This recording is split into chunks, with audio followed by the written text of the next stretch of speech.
Pada zaman dahulu kala, hiduplah sepasang kekasih yang saling mencintai.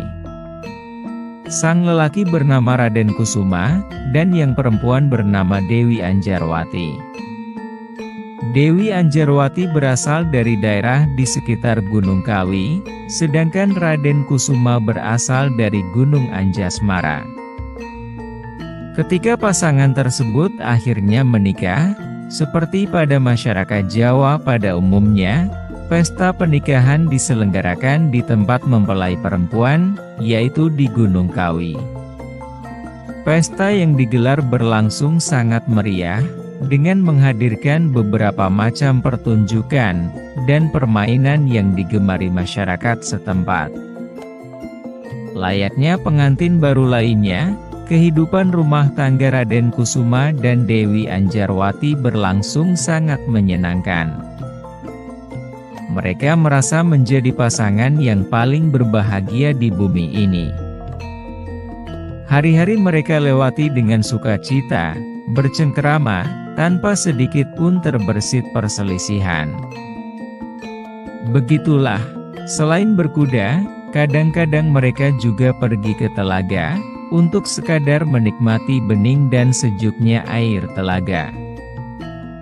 Aku selalu menyukai suasana seperti ini, Dinda, kata Raden Kusuma ketika mereka berada di tepi telaga. Lihatlah, betapa riangnya ikan-ikan itu berenang. Mereka saling berkejaran. Indah sekali warna ikan-ikan itu, Dewi Anjarwati menimpali. Raden Kusuma mengangguk tanda mengiyakan. Tidak jarang pula mereka berdua pergi ke pusat keramaian atau pasar untuk berbelanja dan menyapa orang-orang yang mereka temui. Sering mereka mengamati betapa kehidupan masyarakat di sini terjalin dalam rasa saling menghormati dan mengasihi. Para petani pria ataupun wanita sedang giat mengerjakan ladangnya. Beberapa lelaki pandai besi terlihat tekun mengerjakan pesanan alat-alat pertanian. Panasnya hawa yang keluar dari tungku pembakaran tidak menyurutkan semangat mereka untuk terus menempa besi-besi, agar semua pesanan segera dapat mereka selesaikan. Di sudut lain, ibu-ibu dan remaja putri terlihat asyik menganyam beberapa peralatan dapur, seperti kukusan, pendaringan, dan sebagainya untuk dijual. Beberapa orang yang lain terdengar menawarkan makanan dan minuman. Semua orang yang ditemui mengagumi ketampanan Raden Kusuma dan kecantikan Dewi Anjarwati. Selain itu, orang-orang tersebut juga memuji keramahan pasangan tersebut. Sebaliknya, Raden Kusuma dan Dewi Anjarwati juga menikmati kehidupan mereka di tengah-tengah masyarakat Gunung Kawi yang damai, tenteram, dan bersahaja. Hingga pada suatu saat, ketika hitungan hari menginjak 8 atau 35 hari sejak pesta pernikahan digelar, terbersit keinginan Dewi Anjarwati untuk pergi dan berkunjung ke Gunung Anjasmara, tempat tinggal Raden Kusuma. Kanda, entah mengapa, tiba-tiba aku ingin bertemu dengan Ramanda dan Bunda di Anjasmara, kata Dewi Anjarwati pada suatu sore. Agak terkejut Raden Kusuma mendengar pernyataan istrinya itu. Bukankah belum saatnya untuk itu? Tanya Raden Kusuma setelah menata hatinya. Usia pernikahan kita baru menginjak 8, Dinda. Aku ragu, Ramanda dan Bunda di sini menyetujuinya. Ah Kanda, aku benar-benar menginginkannya. Kalau Ramanda dan Bunda tidak berkenan, akan kucoba untuk membujuknya. Raden Kusuma menghela nafas. Ia benar-benar yakin kalau mertuanya tidak akan menyetujuinya. Baiklah Dinda, Cobalah berbicara kepada Rama dan Ibu. Aku sendiri sebetulnya juga sudah rindu pada orang tuaku, ucap Raden Kusuma, mencoba memantapkan hati istrinya. Rupanya orang tua Dewi Anjarwati benar-benar tidak menyetujui keinginan putrinya itu. Bagi mereka, sepasang pengantin baru belum boleh bepergian jauh. Selama usia pernikahan belum atau baru mencapai selapanan. Orang tua Dewi Anjarwati menginginkan anaknya tinggal lebih lama lagi di Gunung Kawi. Tinggallah di sini barang sebentar lagi, anakku, tutur ibunya. Ibu takut, malapetaka akan datang, jika kalian tetap pergi. Usia pernikahan kalian baru mencapai selapanan. Tinggallah di sini sebentar lagi, sang ibu menegaskan kembali penolakannya. Biarlah dewata yang melindungi kami. Lagi pula, masih ada para pengawal yang akan mengantarkan. Aku tidak sedikit pun ragu, Ibu, Dewi Anjarwati merajuk. Kau tidak mengerti, anakku, desah ibunya khawatir. Kami akan berangkat besok pagi, Ibu. Kami mohon doa restu ayahanda dan ibunda, Dewi Anjarwati, bersikeras mewujudkan keinginannya. Keesokan harinya, dengan siap menanggung segala risiko, akibat tidak menurut pada perintah orang tuanya, Dewi Anjarwati pergi bersama Raden Kusuma, ditemani oleh beberapa pengawalnya. Setelah berhari-hari menuruni lembah dan menaiki bukit, sampailah Dewi Anjarwati dan Raden Kusuma di suatu tempat yang masih berupa hutan belantara. Tiba-tiba rombongan kecil itu dikejutkan oleh kedatangan seorang laki-laki yang tidak mereka kenal dan tidak mereka ketahui dari mana asal-usulnya. Laki-laki itu berdiri di tengah jalan yang hendak dilalui rombongan Raden Kusuma. Melihat gelagat yang kurang bagus, Raden Kusuma segera memerintahkan para pengawalnya untuk berhenti. Kisanak, kalau aku boleh tahu, siapakah Kisanak dan dari mana Kisanak berasal? Apa keperluanmu? Raden Kusuma membuka percakapan. Orang tersebut tidak segera menjawab pertanyaan Raden Kusuma. Ia hanya tersenyum sinis, bersedekap, sambil matanya terus-menerus memandang ke arah Dewi Anjarwati. Cantik sekali istrimu, hai orang asing. Tiba-tiba laki-laki itu menjawab tanpa menoleh sedikit pun ke arah Raden Kusuma. Terkejut Raden Kusuma mendapat jawaban yang tidak sepantasnya tersebut. Kisanak, apa maumu?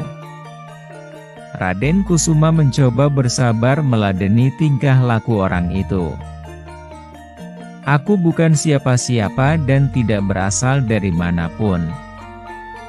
Aku hanya senang melihat istrimu, hahaha, jawab laki-laki itu sambil tertawa. Mendengar jawaban itu, Raden Kusuma menyebutnya sebagai Joko Lelono, yang berarti orang yang mengembara tanpa arah dan tujuan yang jelas. Joko Lelono ternyata merasa tertarik melihat kecantikan Dewi Anjarwati. Aku sedang tidak berminat untuk menjelaskan kepadamu saat ini, aku hanya tertarik kepada wanita itu, lanjut laki-laki itu sembari menunjuk ke arah Dewi Anjarwati. Berapa kuda yang kau inginkan sebagai ganti istrimu ini? Habis sudah kesabaran Raden Kusuma saat mendengar jawaban tersebut. Ia merasa bahwa Joko Lelono sudah bersikap tidak patut terhadap dirinya. Tahulah ia bahwa Joko Lelono berusaha merebut Dewi Anjarwati dari tangannya. Saat itu Raden Kusuma memutuskan bahwa ia harus melindungi istri sekaligus harga dirinya. Ia bermaksud menantang laki-laki yang tidak tahu adat tersebut.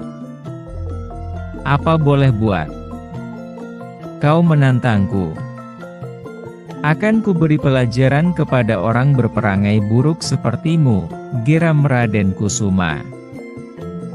Kanda, Dewi Anjarwati mencoba mencegah suaminya meladeni niat buruk laki-laki itu. Dinda, laki-laki ini telah menginjak-injak harga diriku. Aku tidak rela dia hidup lebih lama lagi. Sebelum perkelahian berlangsung, Raden Kusuma sempat berpesan kepada para pengiringnya untuk segera membawa Dewi Anjarwati pergi dan bersembunyi dari kejaran Joko Lelono ke suatu tempat yang ada air terjunnya atau coban. Paman Hulubalang, bawalah istriku pergi dari tempat ini, perintah Raden Kusuma kepada para pengiringnya. Baik, Raden, kata para pengiring hampir bersamaan. Pergilah ke arah utara menyusuri sungai. Di sana paman akan menjumpai sebuah coban. Tunggulah aku di tempat itu, sebentar lagi aku akan menyusul, ujar Raden Kusuma, sambil berusaha menghalau kudanya, agar menjauh darinya. Dinda, tunggulah aku di coban itu. Tak lama lagi akan aku bereskan orang ini, lanjutnya berusaha meyakinkan istrinya. Sepeninggal rombongan itu, segera terjadi perkelahian yang seru antara Raden Kusuma dan Joko Lelono. Rupa-rupanya, kedua lelaki itu mempunyai kekuatan dan kesaktian yang berimbang. Saling serang dan menghindar mewarnai pertarungan panjang itu. Bunyi dentingan pedang dan erangan keduanya mengoyak kesunyian hutan. Beberapa pohon tumbang terkena sabetan pedang. Tanah terasa bergetar dan berdentam saat keduanya terlibat pergumulan seru dan saling banting. Di tempat lain, Dewi Anjarwati beserta para pengawalnya telah sampai di coban yang dimaksud oleh Raden Kusuma. Tempat itu ternyata tidak begitu jauh dari ajang perkelahian antara Raden Kusuma dan Joko Lelono. Di tempat itu memang terdapat air terjun yang mengalir dari sebuah tebing yang cukup tinggi. Deburan air yang menimpa batu-batu besar di bawahnya, seolah berpacu dengan degup jantung Dewi Anjarwati yang tidak henti-hentinya menangis, mengkhawatirkan keadaan suaminya tercinta.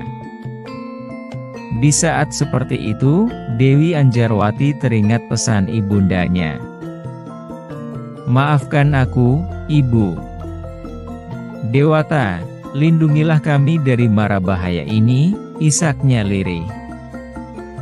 Sementara itu, pertarungan antara Raden Kusuma dengan Joko Lelono masih berlangsung, meskipun sudah tidak seseru pada awalnya. Kedua orang tersebut sudah terlihat lelah dan berantakan, dengan beberapa luka akibat sabetan pedang. Tidak lama setelah itu, suasana di tempat perkelahian itu berangsur-angsur hening. Hanya bau anyir darah yang menyergap udara di sekitarnya. Akhir dari pertarungan itu, ternyata keduanya tewas. Tubuh mereka terbujur di atas tanah, dan ranting-ranting pohon yang porak-poranda. Setelan kematian Raden Kusuma, Dewi Anjarwati menjadi seorang janda, atau dalam bahasa Jawa disebut rondo. Karena tempat Dewi Anjarwati menunggu suaminya bertarung adalah sebuah coban, maka tempat tersebut dikenal dengan nama Coban Randa sampai sekarang. Batu yang terletak di bawah air terjun tersebut, diyakini sebagai batu yang diduduki oleh Dewi Anjarwati saat bersembunyi bersama para pengawalnya.